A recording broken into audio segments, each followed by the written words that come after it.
am Executive Director of the C3 Foundation. Jenny Williamson, you see me posting mostly as the C3 Foundation account on social media. And with me today is Katie Lain from both Embody Daily and our returning headline sponsor, RIA Health. So welcome, Katie.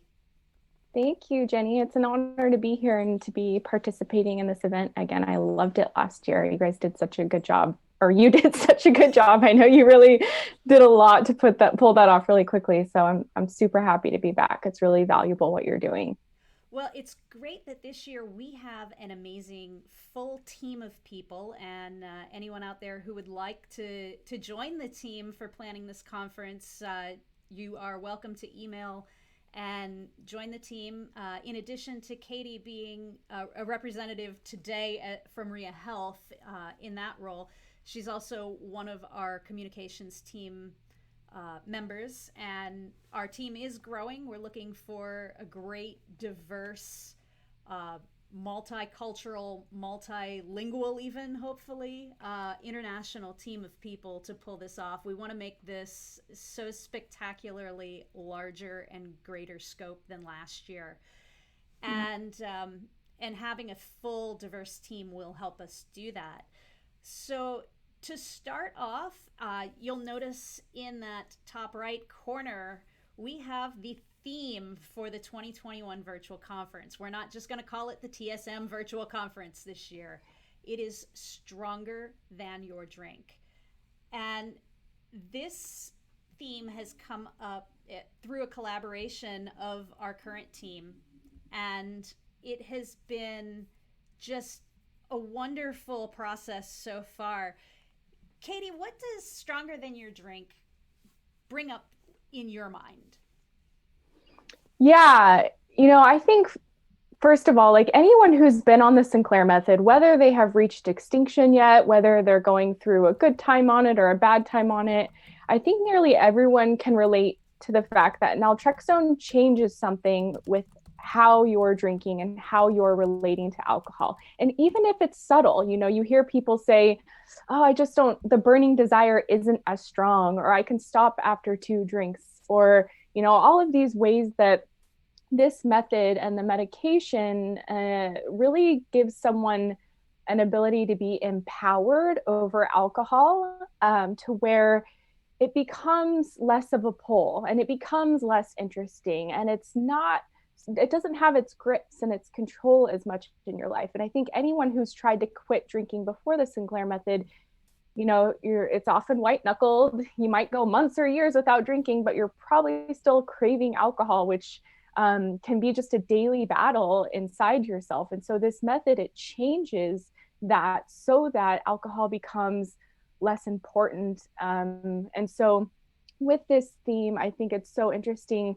I think it just simply communicates what this method does is it makes you stronger than your drink, or stronger over alcohol. And of course, it takes time to get there. I think sometimes people want that to happen right away. And it's not just about the pill. It's about, doing some inner work on yourself and really changing habits and behaviors as well. But with time, it makes it so alcohol, I often tell people, it felt like an inanimate object. Like before TSM, if wine was in the room, I'd be like, I want that, I need that. No, I can't have that. When are we going to open it? And then as I got on TSM, wine became like, might as well, or something. Oh, I think That's kind of my just simply TSM makes you stronger than your drink. yeah, it means so many things to me as well. And I first think about the basic traditional way of thinking, which is that a person who struggles with alcohol is powerless. And one of the things that we've seen over and over, and you actually said this word, is that TSM is empowering. And it allows people to really become more than what traditional treatments say they are capable of. It puts it back in their hands. But we also think about the fact that alcohol in general is talked about by its strength. You've got your proof, you've got your ABV, which is your alcohol by volume for anyone who isn't familiar with that. And everybody talks about how strong a drink is and how the people drinking it are weak and struggle. And all of that can really make it difficult to do anything positive, because if all you're hearing is how weak and how bad and how you are the problem, it really starts the whole recovery process off on a bad tone, because you're already being held back. You're already being told what you cannot do, as opposed to what you can learn. You can retrain your brain. The whole process and repetition of extinction is a learning process in your brain. And that also gives you a different kind of strength. And that's strength that's found in resilience. Yeah. And resilience is such a positive thing with the Sinclair method in particular, because it's not cut and dry. You don't have that stop now, don't touch it. If you touch alcohol, you've failed. If you don't touch alcohol, you have succeeded. Because the Sinclair method actually incorporates alcohol as the targeted extinction, it can be a very gray zone where people aren't really sure what success looks like all the time. And so learning to be resilient when maybe tonight you drank more than you had planned, looking at it as, well, what would you have done previously? How do you take what happens today and pick yourself up tomorrow morning and say, okay, I've learned from whatever mistakes I made yesterday, and I have the capacity to do better today. And that's a certain strength that is, in a lot of ways, it's a lot more important, because it allows a person to continue to excel and to do better without having to hang on to any failures from the past. Yeah, absolutely. And I think those, stumbling blocks that people experience on the Sinclair method, they can be really valuable learning experiences, as you're saying, and that can almost progress you forward even more on the method. Like, I've heard people who have drank too much and felt a little hungover the next day on this method, and that has made them go even longer and have more alcohol-free days, just because they're like, I'm kind of grossed out from alcohol. So that quote unquote failure is actually helping their healing process. And so it is about how we view it and our perspective. Yeah, I wanted to ask you, Jenny, too, because I know part of the inspiration for this theme was some information that the CDC came out with. Did you want to talk about that? Absolutely. The CDC finally put on their website that 9 in 10 people who drink excessively are actually not meeting the criteria for a severe alcohol use disorder. Now, several years ago, the diagnostic criteria and naming for what used to be called alcoholism was updated to alcohol use disorder. And when it happened, that went from the circular definition of, if you have a problem with alcohol and you can't, or if alcohol causes problems in your life and you can't stop, then you have an alcohol problem. And that was very vague, because you could have a situation where I could drink 4 times as much as you, Katie, and you go out, have 1 beer, get caught with a DUI. You have an alcohol problem. I don't, even though I drink you under the table. Yeah. And that's very arbitrary. Yeah. And it sets everything up more punitive as opposed to as a health issue. Whereas I would, in that situation, be much more at risk for future issues than you would. You just made a mistake. Yeah. Now the new criteria looks at patterns over time. Are you an at-risk drinker? Are you a binge drinker? Do you have a mild, a moderate, or a severe addiction to alcohol. And having that spectrum also opens things up to be able to better look at the demographics of people who struggle with alcohol. Not everyone has already hit a rock bottom, lost their job, messed up their relationships, ruined their health. But that doesn't mean that they are the only people who could benefit from cutting back. And that 9 out of 10 people not meeting the criteria for a severe alcohol use disorder, or 9 out of 10 people who would benefit socially and health-wise and financially from cutting back, are not what your traditional alcoholics are. Yeah. So the traditional treatment focuses on that 1 in 10 person, that person who has just gone through the worst of the worst. But it ignores the other 90% of people who are at risk. And by focusing on those 90%, which we can do with the Sinclair method without abandoning the 10% who are in critical need. Exactly. We can look at that 90% and say, what can we do? What information can we put out there as the C3 Foundation, RIA as treatment providers, to actually move alcohol treatment into a more preventative situation, so that someone who is an at-risk drinker, who, if they continue for years, may develop a severe alcohol use disorder, can stop it in its tracks before things run out of control. And that's really powerful.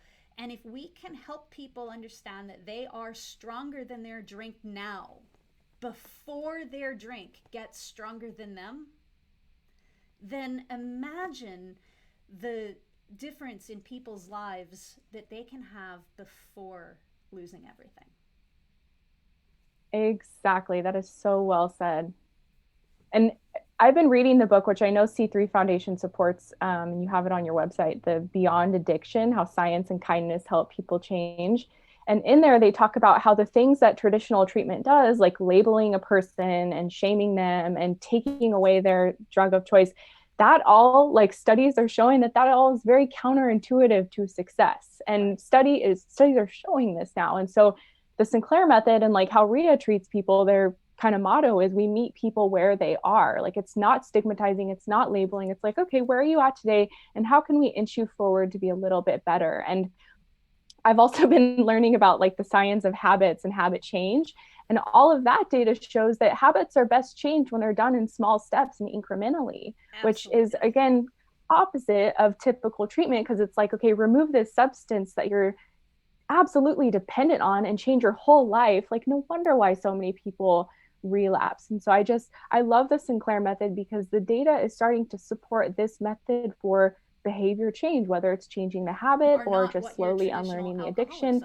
And at the same time, kind of building up this life incrementally that doesn't revolve around alcohol so much. And best of all, it gives people the choice to keep drinking. I remember I was so happy I didn't have to quit, because I was part of that spectrum of, you know, I'm not this bad, I don't need to go away to rehab, but maybe I'm heading that way. But I was able to intercept it and drink in moderation on this method. And I think so many people are happy about that, because alcohol can still be fun when it's done in moderation. Absolutely.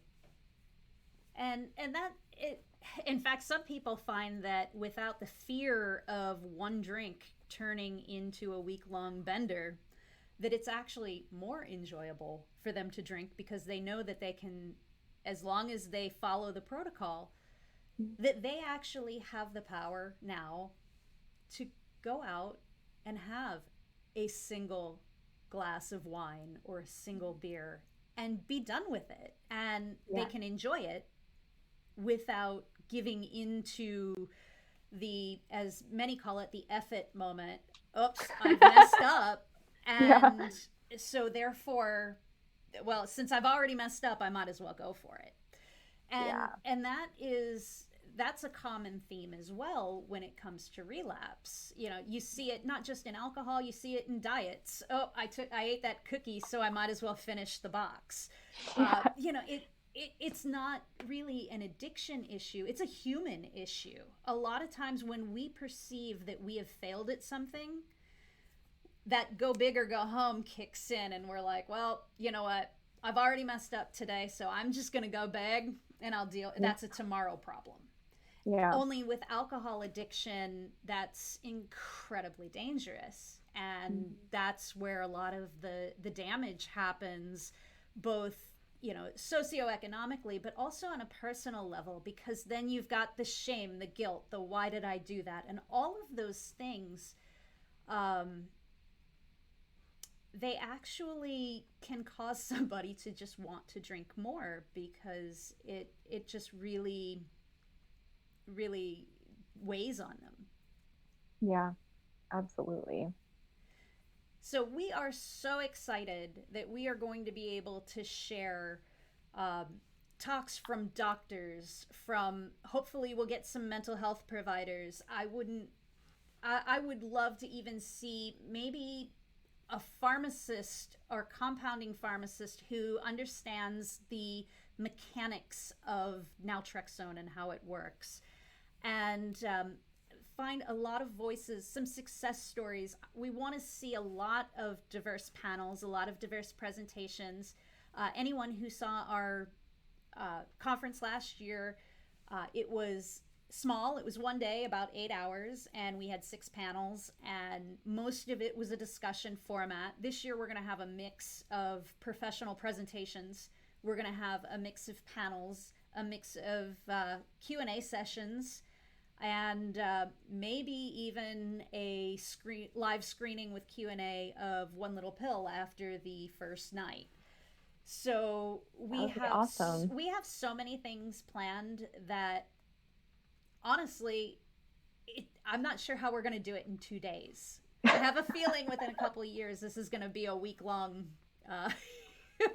conference, but it'll be more than twice as long as last year, and we've already got a lot of work going into it. We are thrilled again that RIA Health has signed on as our co-headline sponsor, and not just a sponsor, but RIA is also looking to be involved in almost in a creative partnership with us in this, which is excellent, because with C3 still being so small, having that additional assistance is only going to make this a much better conference this year.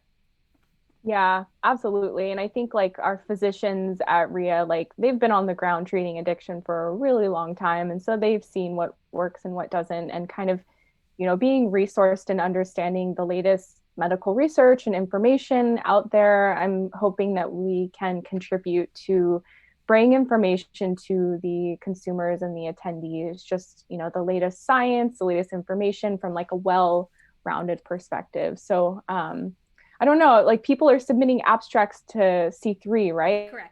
Like different people who want to present. Okay, yes, very cool. All of that is live now. So hopefully those links are working. Took everything off password protect this morning, and cool. And so we should be getting those start rolling soon, I hope.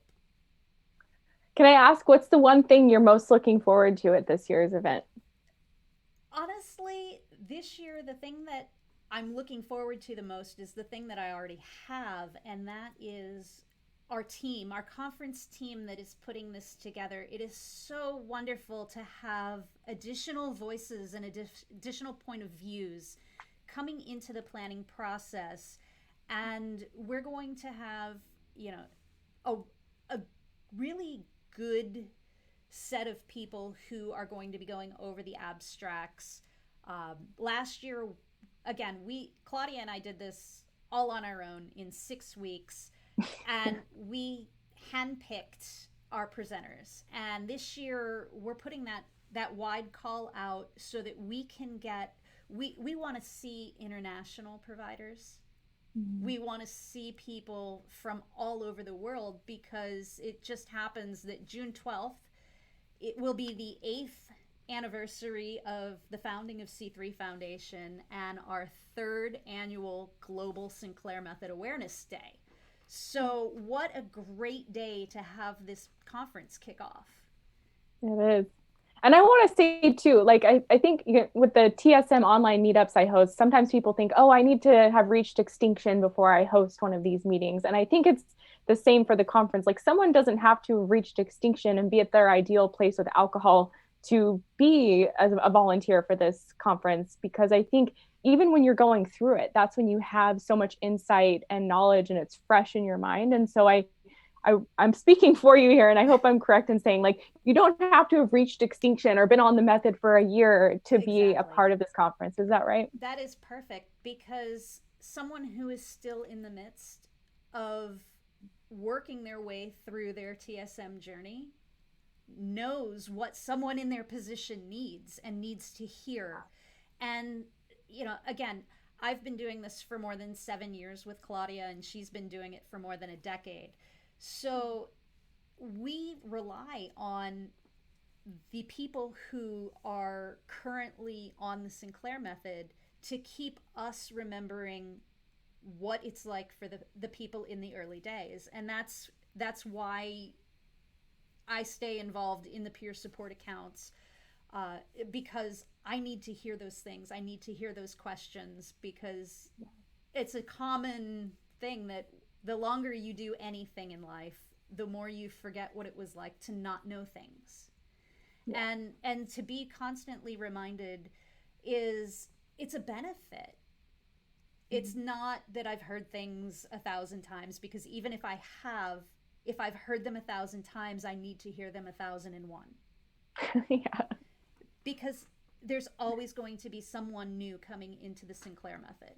Mm-hmm. So we try to stay as in touch with people who are at all stages of the process, and we need those voices. Those voices are critical to what we do, because without them, we'll lose touch with what we're doing, and that wouldn't be good for anybody. So please, even if you haven't reached extinction, even if you are 30 days into your TSM journey, if you want to help, you are welcome on our team. Yeah, absolutely. So I think that I think that pretty much wraps it up. Let me jump over to see if there are any questions on the chat board. I see we've been buffering, and that'll be something that we fix for the final. Hopefully we will not be sitting here in the C3 office. I'm hoping to find some actual third-party place to be able to rent out for the weekend, so that we can ensure that we've got all the space that we need and things like that. And yeah, I don't see any questions. Any questions? Yeah, I want to say too, I think if there are people watching, and whether or not you want to be involved, if you have theme ideas, or you're like, I really want to see a doctor talk about this, or I want to see someone present on this, like I think submitting your desires and suggestions can also be really helpful in getting that topic presented, especially if enough people present or request a similar topic. Oh, absolutely. Plus, we'll look at stuff like that when we're selecting panelists. Yeah. So one question was, what kinds of things can we help with? Well, we've got several different groups that are working in our volunteer area. So we've got our communications and marketing. We've got sponsorships. We've got our program planning, and we've got Jess, who is right now the only team leader who doesn't have a team under her, doing our graphic design. So those are our 4 main areas, and then as we get closer, we'll be looking for people to help signal boost and share our posts and make sure that make sure that as many people as possible are aware, because we're going to actually once again have the conference available for people to watch for free. So we are bringing on sponsors. If you want to talk to your doctor and say, hey, C3 Foundation is doing this, why don't you sponsor a panel or an intermission break? You can talk to your own doctor and see if they want to get involved as well. And what we've seen over the years is, as much as it's a pain, we all know that right now there's still a lot of people going out and educating their own doctors about the Sinclair method. But what we've also seen is, once those doctors are educated and they see the benefits and they see what is actually happening with their patients, they get excited and enthused about this, and they want to know how they can be involved. So talking to your own doctor is an amazing way that you can help. Let them know. Exactly. Send them the website. Send them the conference pages. And even if all they do is tune in, they can do that for free. And we'll have, just like last year, we'll have all of the videos available afterward to watch and share as well. And for people who aren't familiar with Twitch, how do they just at a high level access the event? Because I remember a few people asking me that last year. I'm sorry, one more time? Just for people who aren't familiar with the platform Twitch, how at a high level, how are they going to access the event for those 2 days? Like, where are they going to go? And I know that's going to be there. We've already got a button on the conference page that will say, that links directly to our Twitch channel. And Twitch is free all around the world. So all you have to do is, just tune in. You can download the app. You can put it on your TV if you don't want to chat. You can put it on your computer if you want to have access to the chat functions. And, and then you can replay them later as well. But there is an option if you'd like to support the C3 Foundation through there. You can subscribe. It's a monthly $4.99 fee, or if you have Amazon Prime, you can do a Prime subscription and do it that way. But you don't have to in order to see our content. Some channels will set it up so that you have to pay to see the content. But again, that's why we are looking for sponsors. And that's why sponsors like RIA are so important to what we're doing, because it allows us to let this information out into the public for no charge, so that as many people as possible can see and learn from the information. Yeah. I tell you, and I'm sure Claudia can relate, but when I was starting the Sinclair method, I would have paid like so much money for this information, because there was nothing really out there other than Claudia's TED Talk and the book and maybe a couple like random blogs or something. But I was like, I just need more knowledge, like, because you're so hungry to learn about it, because it's so revolutionary. So I think it's amazing what you guys are doing by putting this together. Yeah, absolutely. And one last question was, if we wanted to bullet point one piece of information about naltrexone. So for anyone who's not really acquainted with exactly what the Sinclair method is, there's often a misconception that simply any use of naltrexone means that you're on the Sinclair method, and that's actually not true. So if you're using a time release like the shot or like the implant, those are not the Sinclair method.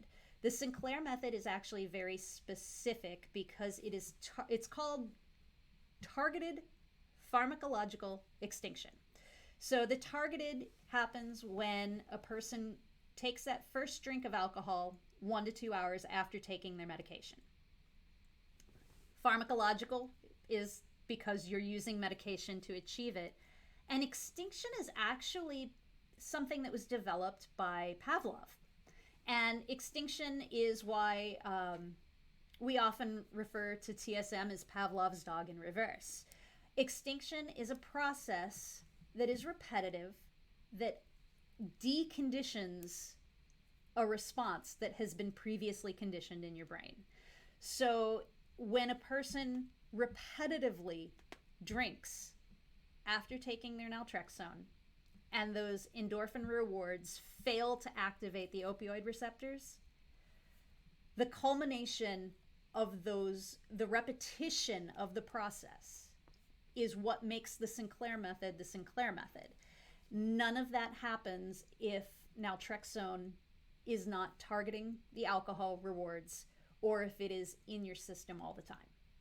So that's, I would say, if I needed to bullet point anything about naltrexone, that would be the single most important thing in relevance to the Sinclair method. Yeah. Hear, hear. So it's that process that over time helps someone move from not being able to resist the call and the strength of their alcohol and makes them stronger than their drink. Mm-hmm. So thank you so much, Katie, for joining me on this launch announcement today. I appreciate having you here, and not just as a representative of RIA, but also as one of the Your Sinclair Method coaches and, just a longtime supporter of C3 Foundation.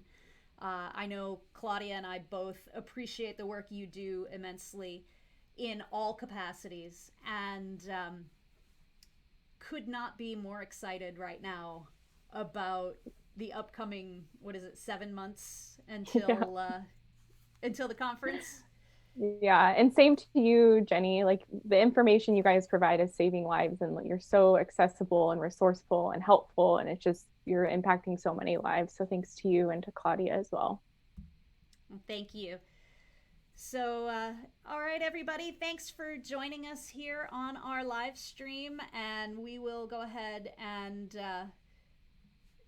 we'll get this video processed so that we can also share it out on Facebook and through our newsletter for anybody who missed it. And I understand there were some buffering issues, but I've been recording the baseline video, so I will be able to get everything without the buffering up on the YouTube and shared out by the end of the day. So thank you, everybody, and we are going, if you'd like to be notified whenever we go live, make sure you follow our channel. We don't that doesn't cost anything to follow our Twitch channel, and we are going to be doing a lot of these live segments leading up to the conference in June.